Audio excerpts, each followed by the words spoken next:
you, can you introduce yourself and tell us a little bit about your background and what first inspired your passion for both medicine and space? Yeah, so my name is Eiman Jahangir. I'm a physician. I'm a cardiologist, so a heart doctor. And honestly, growing up, I kind of always had two dreams. One was to become a doctor, and was the other was to become an astronaut. Both seemed hard, though becoming an astronaut seemed impossible, particularly growing up in the 80s and 90s. There weren't a lot of people going to space, particularly if you weren't with NASA or the Russian Roscosmos. So, in that scenario, I said, okay, well, become a doctor. That's like the way to do it. And worked hard and made my way there. And then realized, wait a minute, I also wanted to go to space. So, how do I do this? And I'd say the first kind of inspiration to go to space was going down to Huntsville. So, I grew up in Nashville. Huntsville is only 2 hours away, and the Space and Rocket Center is there. And when we were little, we'd go and I would just look up, and these huge rockets would be there, and I'd be like, "Holy smoke, somehow this takes people to space?" And I think that's the first time I realized, okay, there's a way for humans to get there. It just I wasn't sure what my way was gonna be. But beyond that, I'd say I'm a dad. I'm soon to be an author. I don't know, I got a book coming out. I like to talk to people and go around talking to kids, so if you asked who I was, I'd say hopefully a sociable guy who is making good decisions. I was on your website earlier and I'm really excited to read your book. It looks super, super fascinating. So I'm excited to learn more about you there. Most people don't become both a cardiologist and then also an astronaut. How do you see those two passions developing alongside each other? You mentioned how when you became a doctor, which is just, it's funny that you say, like, oh, well, I can't be an astronaut, so I'll be a doctor. It's like, that is like insane. But how did you see those two passions developing and like, how do they play into each other? So I think the common thread between the two, at least early on when it was like, what do you want to do with your life? Is that they were both science based, or at least in my mind they were. And I always liked science, I liked math.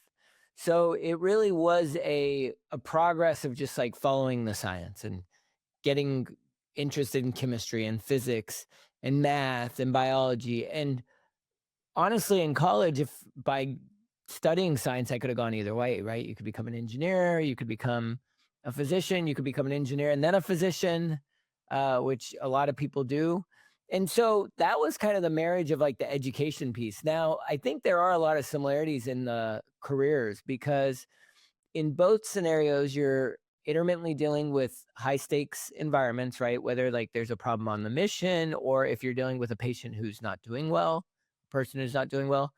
Both also require a lot of training and experience. I mean, as you know, when a NASA astronaut or an ASCAN gets picked, it's 2 years of training before they're even considered an astronaut. Then after those 2 years, you're lucky if you get assigned a mission soon. And when you get assigned a mission, that's another year plus of training. So just to get to space, they're training for 3 years, much like for residency, doctors train 3 years to become, I don't know, a hospitalist, internist, pediatrician, even longer to be surgeons. So in that sense, they do work well together. And the other part is both of them are team sports, if you think about it, right? Yeah, you think of that singular astronaut up there floating in space, maybe on their spacewalk, but they have a whole set of people who they've worked with, trained with, who they're relying on to get the mission done. And in medicine, it's the same way. Even as the physician, you have, nurses, medical assistants, patient care specialists, caseworkers, social workers, you have physical therapists, occupational therapy. I mean, it just goes on and on, the number of people that are there just to help a person have a successful launch from the hospital. Yeah, that makes a lot of sense, and that kinda leads into the next question that I have. So you've dedicated so much of your life to pursuing these dreams going to space, like you just mentioned, it takes years and years to, like, achieve just, whether or not you're gonna be picked or not. What kept you motivated through setbacks and the uncertainty of both the journeys? I think that it's good to have a goal that seems unachievable to some extent. And it's good to strive for things that are hard, even knowing you might not succeed. And so for me, yeah, I mean, I was fortunate. I applied to be an astronaut in 2009 and made it to the finals. So never thought I'd even get through round one. But all of a sudden here I'm like, NASA says, okay, yeah, you're one of our top 50. So I was like, I can do this. This is like possible. And then 2013, same thing, decided to apply, made it to the finals. So I had some success early on, but I didn't get picked, which was pretty devastating. So that could have been it. I know lots of people who applied once, they didn't get picked and they didn't apply again. Well, I applied 3 more times with NASA, still never got picked.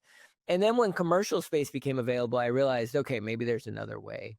So it was, I think the resilience piece comes from like preparation, but also looking for opportunity and taking it when it comes. So it's not so much like, oh, I have grit or resilience and I'm like really have something special that makes me keep going, but it's just like, okay, I'm going to keep preparing for this thing and I'm going to be looking to see if that opportunity comes. And if it is, I'm going to jump on it. That's why it's important to at least have something you're passionate about because then it's easier to chase. It doesn't feel like as much of a burden. I really like the way that you think about that because I think people give up sometimes because it's just so unattainable.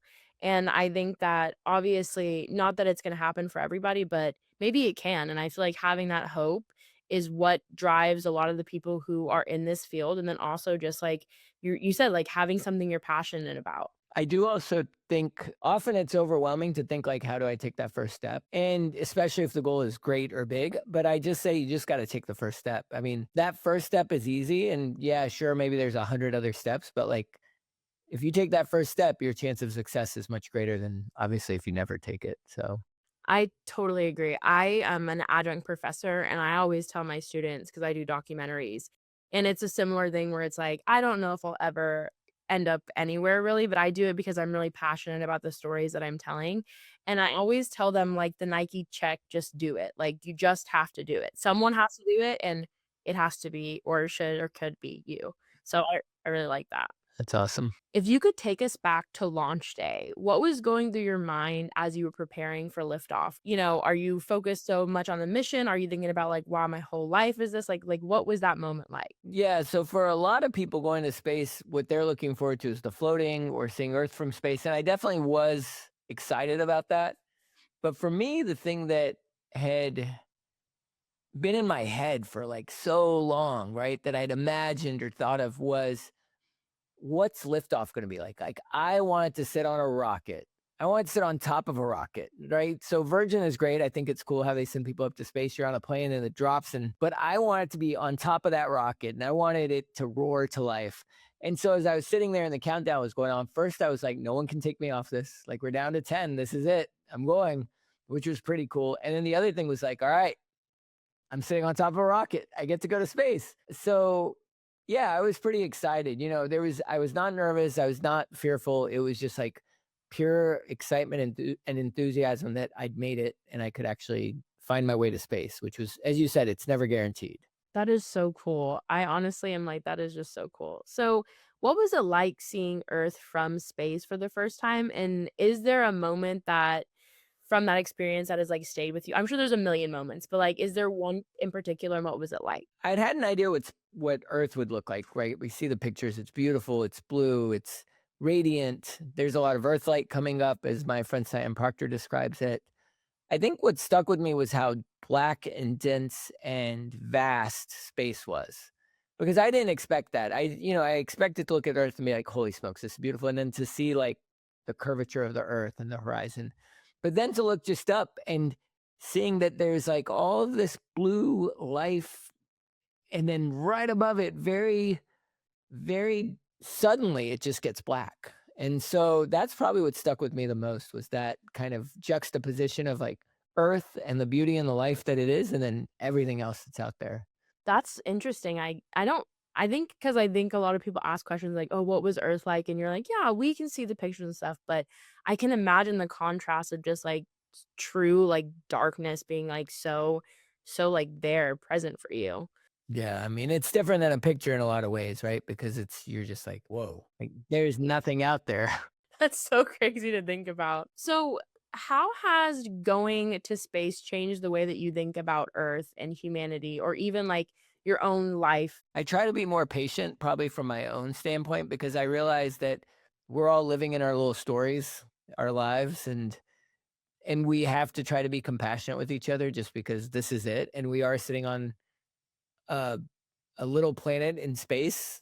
So I think from that end, I've become more compassionate and patient, hopefully. Otherwise, regarding just the world as a whole, I think that I always had an understanding that humans are fortunate to be here, and we've only been here for a very short time. I mean, maybe 4,000 years of written history, right? It's not, we've been here longer than that, but we don't have recorded history for that much past that.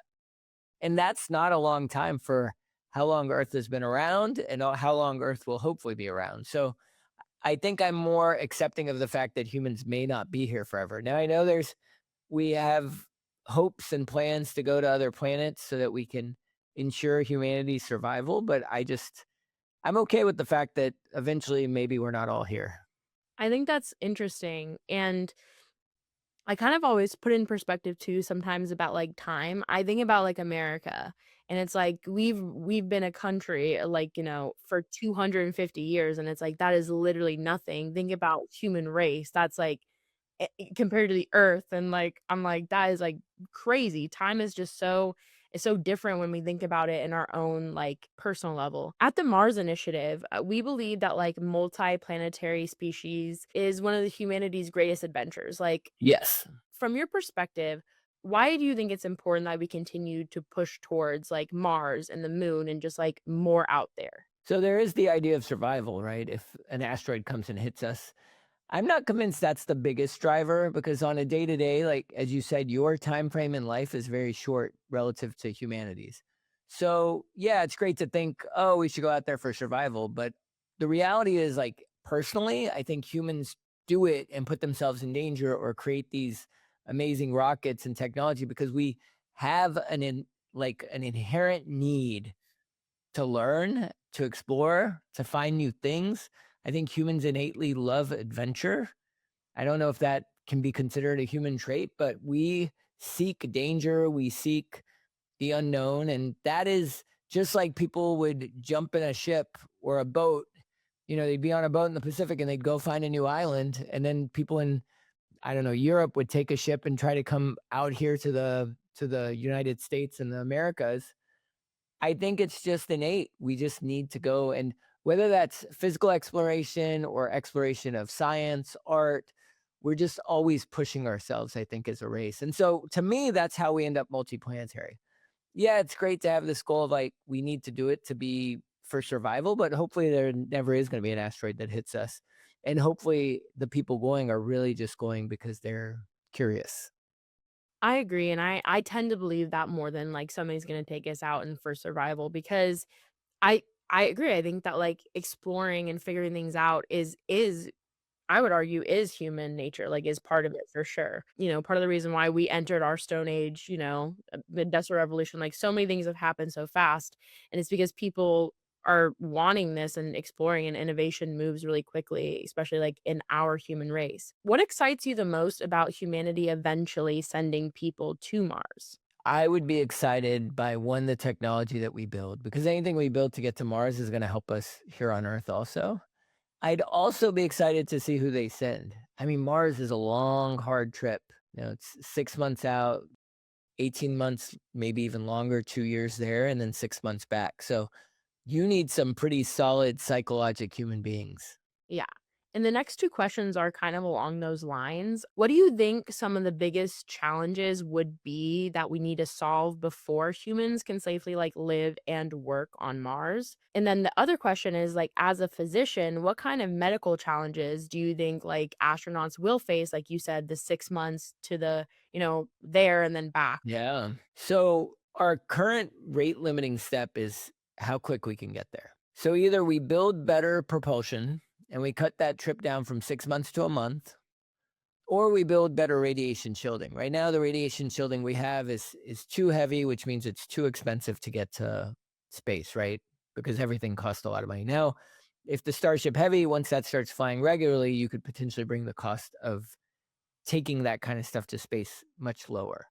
Or take it to the moon and you build, your rockets on the moon, your radiation on the moon, and the moon ships are the ones that end up going to Mars. Maybe that's what we need to do. But we are limited by that because right now, if humans go into deep space, interplanetary mission for 6 months, the likelihood of all of them surviving, I think, is low because you have solar particle events, you have galactic cosmic radiation.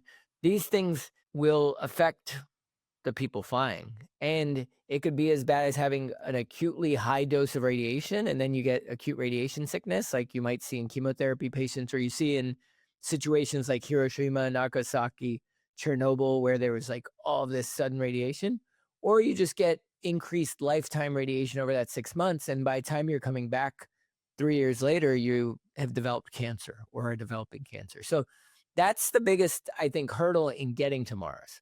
There's other issues, right? Life support systems. Right now, we've lived on the ISS for 25 years. We've done it well, but we've been able, it's like car camping, right? You can go to the grocery store and get more wood. You won't be able to do that on the moon or Mars. I mean, both of them, particularly Mars, it's more like deep woods camping where you're there with your pack and that's all you have. So those logistics are easier to figure out, particularly if you're able to send things in advance. Now, medical issues, I think there's a few. Obviously, we know that in that 6 month transit, you're going to get weaker. So, muscle wasting, bones are going to get weaker. So, osteopenia. So, like when you're old, there may be some cognitive declines. There have been studies in mice that have shown radiation exposure can lead to like Alzheimer's like syndromes where mice can't complete mazes that they used to be able to complete. And cardiovascular endurance is going to decrease. So, these are all known problems with just living in, in orbit when we have people on the ISS. So now imagine you land on Mars, which does have gravity, less than Earth, but it's still decent amount of gravity. And all of a sudden you break a leg because you've landed and your muscles are weak and your bones are weak. So now what do you do?